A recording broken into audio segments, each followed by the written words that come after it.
ফেরাউন নামক ব্যক্তিটা আমারে বড় কষ্ট দেয়, আমারে বড় আঘাত দেয়। আমি আল্লাহ তাআলার কাছে কত কইলাম, আল্লাহ তুমি ফেরাউনকে ধ্বংস করো না। আমার আল্লাহ কয়, মুসা রে, এ মুসা, আমি আল্লাহ যে ফেরাউনকে ধ্বংস করব, আমি আল্লাহ তো চারটা কারণে ফেরাউনকে ধ্বংস করি না। কোন চারটা কারণে?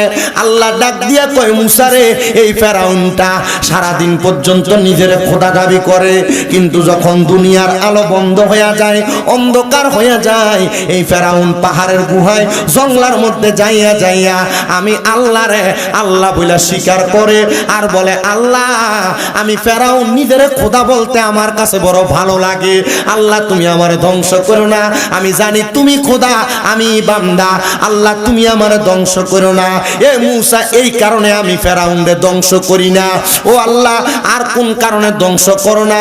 বলে, 2 নাম্বার কারণ, মুসা তোমারও দাড়ি আছে, তোমারও পাঞ্জাবি আছে, ফেরাউনেরও পাঞ্জাবি আছে, তোমারও পাগড়ি আছে, ফেরাউনের মাথায়ও পাগড়ি আছে।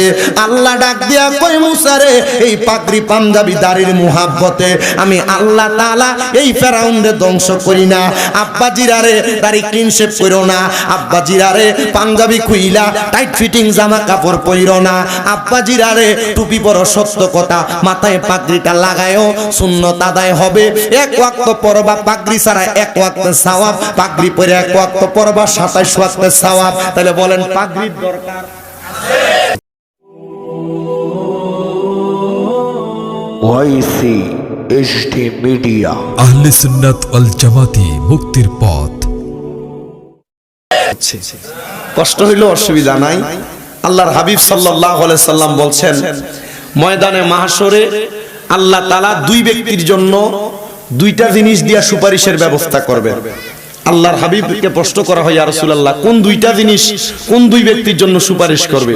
বলে, 1 নাম্বার, দুনিয়ার জমিনে যে ব্যক্তি আল্লাহ তাআলার কোরআন তেলাওয়াত করেছে, এই কোরআন তেলাওয়াতকারীর জন্য সুপারিশ করবে। 2 নাম্বার, মাহে রমজানের রোজাগুলো যারা রেখেছে, এই রমজানের রোজা, ওই রোজাদার বান্দা সায়েম যেই ব্যক্তি, মানে রোজা আদায়কারী যেই ব্যক্তি, তার জন্য সুপারিশ করবে। তাহলে আল্লাহর হাবিব সাল্লাল্লাহু আলাইহি সাল্লাম যে হাদিসে মুবারাকার মাধ্যমে জানাইছেন, আস-সাওমু জুন্নাতুন, রোজা ঢাল স্বরূপ। যুদ্ধ করার সময় তরবারি দিয়ে আঘাত করলে, তীর বল্লম দিয়ে আঘাত করলে, ঢালটাকে দিয়ে সে ব্যক্তি তীর বল্লমের আঘাত থেকে দূরে থাকতে পারে এবং আঘাত থেকে বাঁচতে পারে। এই মাহে রমজানের রোজা ঢাল হিসেবে ব্যবহার করে আল্লাহ তাআলা আমাদেরকে জাহান্নামের আগুন থেকে বাঁচাইবেন। হুজুর, আল্লাহ তাআলা চাইলে তো এমনি বাঁচাইতে পারেন, তো ঢাল ব্যবহার করলেন কেন?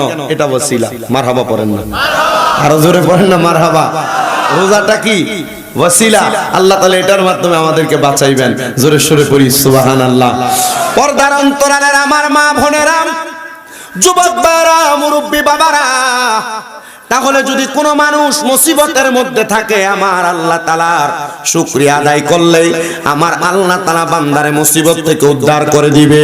4 নাম্বার, বান্দা যদি কঠিন কোনো রোগে আক্রান্ত হয়, আমার আল্লাহ তাআলা শুকরিয়া আদায় করে, আমার আল্লাহ তাআলা ওই বান্দারে কঠিন রোগ থেকে শিফা দান করে দিবে। 5 নাম্বার, ওই বান্দা যদি আল্লাহ তাআলার শুকরিয়া আদায় করে, আল্লাহ তাআলা ওই বান্দাটাকে ঈমানের সাথে মরণ দান করবে, ঈমানের সাথে। কত মানুষ পিটুরিয়ার মারা যায়, মারা যাওয়ার সময় বিছানাতে প্রস্রাব পায়খানা করে দেয়। কত মানুষ মারা যায়, মারা যাওয়ার সময় নাকে মুখে দিয়ে রক্ত বের হয়ে যায়। কত মানুষ মারা যায়, মারা যাওয়ার সময় বিছানার মধ্যে প্রস্রাব পায়খানা শুধু করে না, ওই মানুষ জিহ্বার মধ্যে কামড় দিয়ে মারা যায়। কত মানুষ মারা যায়, মারা যাওয়ার সময় রগগুলা ঠাস ঠাস করে ছিঁড়ে যায়, বান্দার বড় কষ্ট হয়। ইয়া রাসূলুল্লাহ, এই মরণটা কি ঈমানের মরণ? আপনি বলেন না। নবী আমার কই, উম্মত না, এটা ঈমানের মরণ না। ঈমানের মরণ যদি পাইতে চাও, তাহলে আল্লাহ তাআলার বেশি বেশি শুকরিয়া আদায় করো। আমি আপনাদের কাছে ধারাবাহিকতায় কথাগুলো বলে শেষ করব। এবার 5 নাম্বার পুরস্কার পাইলেন। 6 নাম্বার পুরস্কার হলো, কোন ঈমানদার বান্দা যদি মারা যায়, মারা যাওয়ার পরে দুনিয়ার মানুষ দেখবে একটা কবরের মধ্যে, মাটির মধ্যে তারে শোয়া দেওয়া হচ্ছে, কিন্তু না না না, ঈমানদার বান্দার ইন্তেকালের পরে আমার আল্লাহ তাআলা ইমানদার বান্দার কবরে তিনজন রহমতের ফেরেশতা দিয়া একটা জান্নাতের বিছানা বিছিয়ে দিবে। জোরে বলি সুবহানাল্লাহ।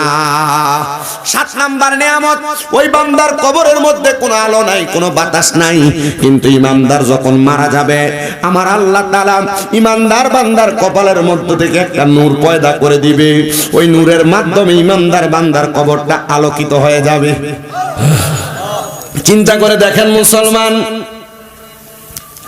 আপনার আমার কবরে কোনো আলো থাকবে না। যদি ইমানদার হই তাহলে আল্লাহ তাআলা কপালের নূর দ্বারা কবর আলোকিত করবেন। তাহলে ওই ইমানদার কোন ইমানদার? যে ইমানদারের কপালটা সেজদায় অবনত হয়ে আমার আল্লাহ তাআলারে খুশি করতে পারছেন, আমার আল্লাহ তাআলার প্রশংসা করেছেন। 8 নাম্বার পুরস্কারটা বড় মজাদার। মায়ার নবী গো, কেমন মজাদার! বলে হাসরের ময়দানে মানুষ যখন গামের সাগরে সাঁতার কাটবে, কারোর বুক পরিমাণ ঘাম থাকবে, কারোর নাভি পরিমাণ ঘাম থাকবে, কেউ ঘামের সাগরে সাঁতার কাটবে। আল্লাহ তাআলা ওই হাসরের ময়দানে ইমানদার বান্দাটাকে লাওয়ায়ে হামদের পতাকার নিচে জায়গা করে দিবে। জোরে বলি সুবহানাল্লাহ। আরে মুসলমান, শুধু তাই না, আমার আল্লাহ তাআলার বান্দা যখন ইন্তেকাল করবে হাসরের ময়দান থেকে ফুলসেরাত তার সামনে আসবে। ওই ফুলসেরাতটা আল্লাহ তাআলা শুকরগুজারকারী বান্দার জন্য বিসমিল্লাহ বলে কদম রেখে আলহামদুলিল্লাহ বলে দেখবে ফুলসেরাত পার হয়ে গেছে। আর 10 নাম্বার পুরস্কারটা আল্লাহ তাআলার বান্দার জন্য সবচেয়ে নিয়ামতওয়ালা পুরস্কার। এই পুরস্কার হইল বান্দাকে আমার আল্লাহ তাআলা ডাইরেক্ট জান্নাত প্রদান করে দিবে। জোরে পড়ি সুবহানাল্লাহ। সুন্নিয়াতের প্রচারের স্বার্থে ভিডিওটি লাইক, কমেন্ট ও বেশি বেশি শেয়ার করুন। আমাদের সাথে থাকুন। ধন্যবাদ।